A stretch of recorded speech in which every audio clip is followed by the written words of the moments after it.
It appears that Republicans in Congress, both the House and the Senate, are starting to understand just how off the rails Donald Trump has gone in recent weeks.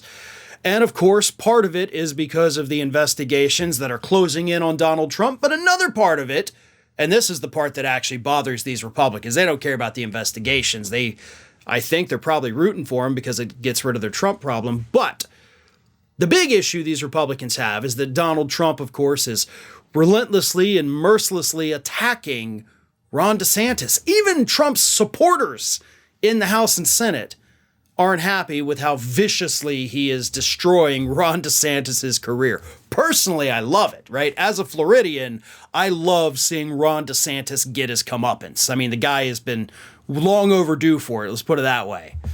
But let me read you a couple of quotes. Some of these, of course, from diehard Trump supporters in the House and Senate. Some of them not necessarily Trump supporters, but they've been allies, and here they are. Republican Senator John Cornyn says, quote, "I'm worried about it."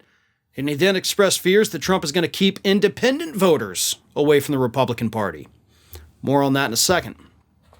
Republican Representative Zach Nunn said that the infighting is turning off voters. Quote, "We'll see if the two titans punching each other fires up the base or if 6 months from now people are tired of both and ready for a third way. When you talk to Iowans," which is where Zach Nunn is from, crap talking other candidates will not get you success. We don't necessarily pick the winner, but we're pretty good at smelling bull.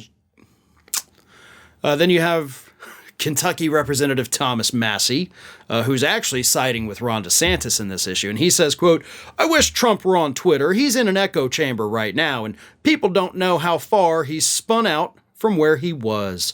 The more visibility that we can help Trump get when he attacks his former White House press secretary Kayleigh McEnany, for instance, the better." So I talked about this earlier week, right? Last week, Donald Trump came out and attacked Kayleigh McEnany, his former press secretary, now a pundit on Fox News. She cited a Fox News poll saying Trump was up by 25 against DeSantis. Trump attacked her viciously on Truth Social because he claims he's up 34 points on DeSantis. And that actually turned off a lot of Republicans, including a lot of Trump supporters. Newsmax and Fox News attacked him for it. You had Republicans who had endorsed Donald Trump rescind their endorsements over that one attack. But the first two statements I read, the one from Zach Nunn and the one from John Cornyn, they both mention voters getting sick of this. But it was Cornyn's statement that I think stuck out the most because he's right. Cornyn says that this fighting may help Trump in the primary, basically, but it's not going to attract anyone new to vote for Donald Trump. And of course, that is something I've also said. That is Trump's big problem. He can't attract new voters. I mean, do you seriously think that there are any voters in this country that didn't vote for Trump in 2016 and didn't vote for him in 2020 that have watched him over the last 2 years and said, "Oh, you know what? I'm switching to Trump. Yeah, I like what he's doing." No. I mean, look, you could probably find like one or two people, I'm sure. But are there any statistically significant groups of people that didn't support him before that do support him now? No. No, there are not. So he's not attracting anybody new, which of course is why I also say, don't believe the BS polls that come out right now showing Trump beating Biden. No, they're not. No, they're not. I mean, Biden is the only one who can defeat Biden. It's not going to be because more people went to Trump. It's going to be, if Trump were to win over Biden, it would be because voters abandoned Biden, not because they became Trump voters. We could end up actually seeing very low voter turnout in 2024 if that's the case. But when it comes to voting against Donald Trump, I think Biden's going to get the edge and not lose any voters there. So that's why I say those polls are total BS. Don't believe them right now. But Trump is spinning out of control.